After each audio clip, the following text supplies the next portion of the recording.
ఇప్పుడు వచ్చే కొత్త కొత్త వాళ్ళు చేసే యాటిట్యూడ్స్ చూస్తున్నాను కాబట్టి చెప్తున్నా. ఆహ్, వాళ్ళు అలా యాటిట్యూడ్స్ చూపిస్తుంటే నాకు ఒక నవ్వొస్తుంది.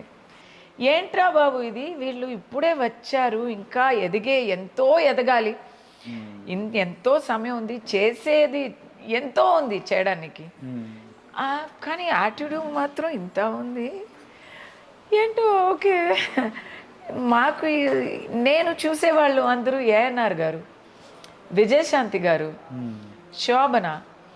ఈ విజయశాంతి గారు అప్పుడు తను ప్రొడక్షన్ నిప్పురవ్వ నా ఫస్ట్ తెలుగు మూవీ బాలకృష్ణ గారితో. సో దాంట్లో నేను బాలకృష్ణ సిస్టర్ ఫస్ట్ మూవీ అండి నాకు, టోటల్ ఫస్ట్ మూవీ అది.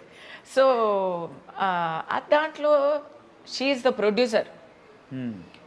నైట్ అంతా జరుగుతుంది షూటింగ్. ఆవిడకి లేడీస్ ఇష్యూ. సో నొప్పి, కడుపు నొప్పి, ఫైట్ సీక్వెన్స్, కాల్ని ఎత్తి ఎత్తి ఫైట్ చేయాలి, ఫుల్ కిక్స్ అంతా. కిక్స్ చేసేది వచ్చి కడుపు పట్టుకొని ఒకవైపు కూర్చుంటుంది. ఇలా నేను అడిగాను, మీరేంటండి ఇది ఒక 3 days తర్వాత చేసుకోవచ్చు కదా, హెల్త్ కొంచెం బాగా అయ్యేలా తర్వాత, హెల్త్ కొంచెం బాగా అయ్యే తర్వాత చేసుకోవచ్చు కదా అంటే, నో నో నో నో మిగతా అందరూ డేట్స్ ఉన్నారు కదా కాంబినేషన్స్ అంటుంది. ఆ నొప్పితో టాబ్లెట్స్ వేసుకొని నైట్ అంతా చేసే ఆ విజయశాంతిని చూసి నేను వచ్చాను. శోభనాకి కంజంక్టివైటిస్ వచ్చింది, మెడ్రాస్ అంటాం, కళ్ళలో ఇది ఉబ్బిపోయింది. కానీ ఆ రోజు నాకు డేట్స్ లేవు. నేను 3 movies చేస్తున్నాను, నెక్స్ట్ డే చెన్నైకి వెళ్ళాలి. అలా తెలుగు మూవీ గ్యాంగ్ వార్ అనుకుంటున్నా.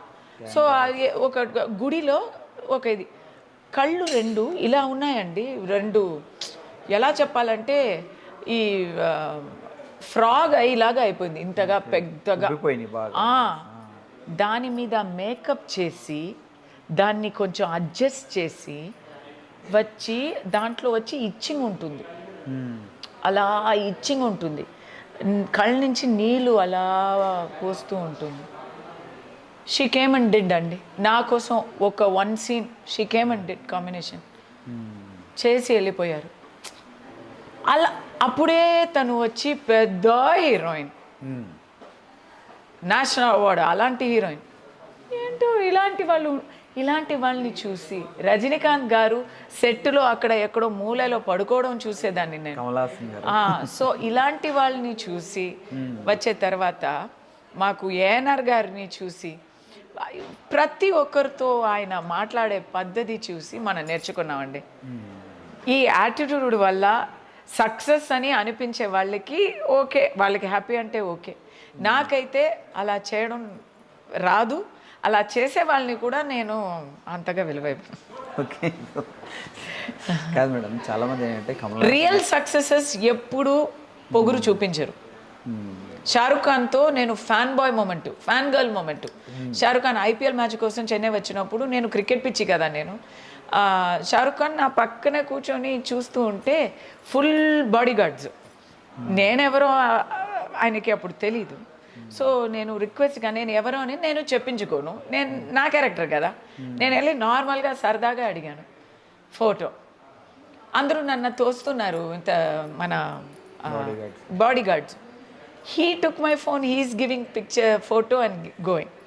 తర్వాత ఆయనకి నేను కూడా ఆర్టిస్ట్ అని అంతా తెలిసింది, కానీ తెలియకుండానే ఆయన చేశారు. అది సింప్లిసిటీ అంటే, అది జెంటిల్మన్లీతనం అంటే, పెద్దరికం. సో నేను షారుఖ్ ఖాన్ అయ్యకపోయినా షారుఖ్ ఖాన్ లాగా సింపుల్గా ఉండాలని అనుకుంటాను. Super madam, super madam.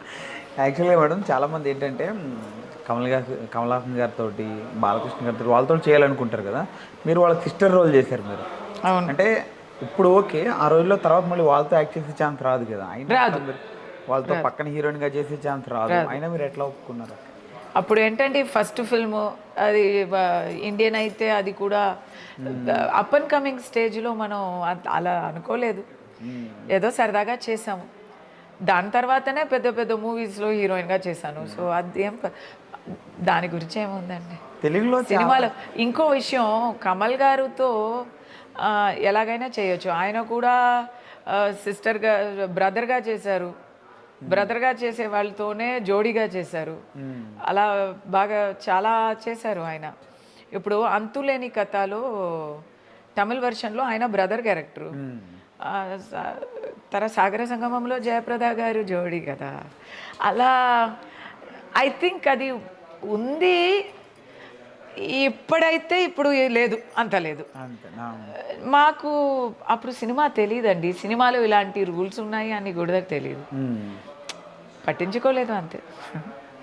కాదు మేడం, మీరు ఇప్పుడు కూడా ఇప్పుడు చూడండి, ఇప్పుడు నేను గృహలక్ష్మి చేస్తున్నాను. ఇప్పుడు గృహలక్ష్మి అయితే టీవీ సీరియల్స్ ఎవరు చెయ్యరు.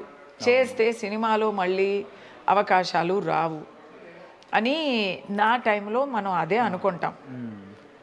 కానీ ఇప్పుడు ఏమైందంటే తమిళ్లో రమ్యాకృష్ణ గారు సీరియల్ చేశారు. దాని తర్వాతనే బాహుబలి చేశారు. ఖుష్బూ సీరియల్సే చేస్తున్నారు. ఇంకా కంటిన్యూస్ సీరియల్ వెంట సీరియలే చేస్తున్నారు. రోజా ఒక సీరియల్ చేసింది, అది సగం ఆగి కూడా పోయింది. రాధిక గారు సీరియల్ క్వీన్. మేనా ఒక సీరియల్ చేసింది, అది కూడా అంటే రాధిక లాగా ఖుష్బూ లాగా. Devayani serial, Sukanya serial. తమిళ్లో అందరూ మూవీ ఒక పక్క చేస్తూ సీరియల్ కూడా చేస్తారు. సముద్రకని గారు రూట్సే సీరియల్ అనుకోండి. సో ఇప్పుడు అక్కడ మారింది. అక్కడ మార్పు వస్తే కన్నడలో మారింది, మలయాళంలో మారింది, తెలుగులో కూడా ఐ థింక్ మార్పు వస్తున్నాయి. నాకైతే అవకాశాలు వస్తున్నాయి కాబట్టి ఓకే. ఎలాగైనా సపోర్టింగ్ కాస్టే కదా, ఇప్పుడు హీరోయిన్ కాదు. I'm going to have to play sister, young mother, ఇలాంటివే వస్తాయి. ఓకే, ఇక్కడ హీరోయిన్ వేషం కదా. కాదు మేడం, బట్ ఒక మాట చెప్తాను, గృహలక్ష్మి సీరియల్ అయితే ప్రభాకర్ గారు నన్ను అడిగితే నాకు ఇంట్రెస్ట్ లేదు. సీరియల్లో వర్క్ ఎక్కువ, డబ్బులు తక్కువ. ఎందుకు మరి హైదరాబాద్లో వెళ్ళి కూర్చొని ఎందుకు చేయాలి మనకి? ఎందుకంటే నేను అమెరికా చెన్నై అని డివైడ్ చేసి రెండు గుర్రాల మీద ఒకే టైంలో ట్రావెల్ చేస్తూ ఉంటే ఈ అవకాశం వచ్చింది. అబ్బా, మరి ఇంకో చోటులో కూడా వెళ్ళి వర్క్ చేయాలా, మా అబ్బాయి ఎక్కడ చదువుతాడు, ఇలాంటి థాట్స్. కానీ నన్ను కన్విన్స్ చేశారు. సుజిత వచ్చి నాతో మాట్లాడింది, ప్రభాకర్ గారు మాట్లాడారు, కన్విన్స్ చేశారు. ఓకేలే చేద్దాం అని. ఇది అనుపమ ఆ వీడియోస్ అంతా పంపించారు. ఓకే చేద్దాం అని ఒప్పుకున్నాను. నేను చెప్పాను కదా, డబ్బులు తక్కువ, వర్క్ ఎక్కువ అని. వర్క్ ఎక్కువనో లేదు, వర్క్ ఎక్కువనే. నేను చెప్పాను కదా, డబ్బులు తక్కువ, వర్క్ ఎక్కువ అని. వర్క్ ఎక్కువే, డైలీ 12 hours వర్క్ చేస్తున్నాం. బట్ ఈ అభిమానం అయితే దానికన్నా ఎన్నో రెట్లు ఎక్కువ. మీ పేరు మర్చిపోయారు మేడం, కస్తూరి పేరు. నన్ను తులసి గారు అనే చెప్తారు. ఇప్పుడు అన్నమయ్య చేశాను, మోహన్ బాబు గారు సార్ అన్నమయ్య చేశాను, సోగాడి పెళ్ళని చేశాను, సంక్రాంతి వస్తే ఆ సాంగే వస్తాయి టీవీలో, భారతీయుడు చేశాను, రాజశేఖర్ గారితో చేశాను, అందరితో ఏఎన్ఆర్ గారితో చేశాను, ఎన్ని మెరుపు చేశాను, ఈవీ గారు పిక్చర్ చేశాను. తులసి అని ఫిక్స్ అయిపోయింది. ఎక్కడ వెళ్ళినాక ఆడవాళ్ళు పట్టుకుంటున్నారు అండ్ పేదవాళ్ళు పట్టుకుంటున్నారు. అది వాళ్ళు చూపించే ఆ హృదయపూర్వమైన ఒక లవ్, అభిమానం, అది వచ్చి ఇప్పుడు చూస్తున్నారా, నాకు రోమాంచనం వస్తుందని. అది గాడ్ గిఫ్ట్ అండి, గాడ్ గిఫ్ట్. సీరియల్స్ ఎంతమంది వస్తున్నాయండి, కానీ నాకు ఐడెంటిఫై చేస్తున్నారు.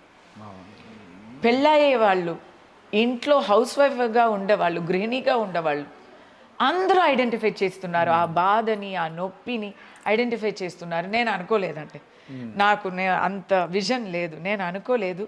నాకు ఈ సీరియల్ దొరికింది ఇప్పుడు నాకు సినిమా మాత్రం కాదు పాలిటిక్స్లో కూడా ఇది పెద్ద యూస్ అవుతుంది. నేను అస్సలు అనుకోలేదు. ఇప్పుడు తెలంగాణ పాలిటిక్స్లో నేను కొంచెంగా ముందడుగు పెడుతున్నాను, ఫస్ట్ తొలి అడుగు పెడుతున్నాను అంటే దానికి గృహలక్ష్మి కారణం. ఎందుకంటే ఎక్కడ వెళ్ళినా లేడీస్ వాళ్ళు ప్రాబ్లమ్స్ వచ్చి చెప్తున్నారు. ఒకటి ఇంకోటి ఫస్ట్ నేను ఉన్నది తెలుగులో అయితే నాకు ఎప్పుడు హోమ్లీ ఒక డివైన్ ఇమేజ్ ఉండేది. బట్ మిగతా లాంగ్వేజెస్లో అట్లా కాదు. I'm glamour girl. సో ఆ గ్లామర్ గర్ల్గా ఉన్నప్పుడు నాకు అవును అన్నీ రియల్లీ. సో అది తెలుగులో ఎవరికి తెలియదు. తెలుగులో అయితే కస్తూరి ఒక మంచి మా ఇంటి అమ్మాయి అని అనుకునేవారు. ఆ మా ఇంటి అమ్మాయి అనేది ఇప్పుడు మా ఇంటి ఇల్లాలు, మా ఇంటి గృహిణి, మా ఇంటి చెల్లి, మా ఇంటి అక్క, మా తల్లి ఇలా చూస్తున్నారు. ప్రతి ఒక్కరు మా ఇంటి అమ్మాయి అనే నన్ను చూస్తున్నారు. అది నేను డైలీ కళ్ళారా చూస్తున్నాను కదా, నాకు డైలీ ఎక్స్పీరియన్స్ అవుతుంది.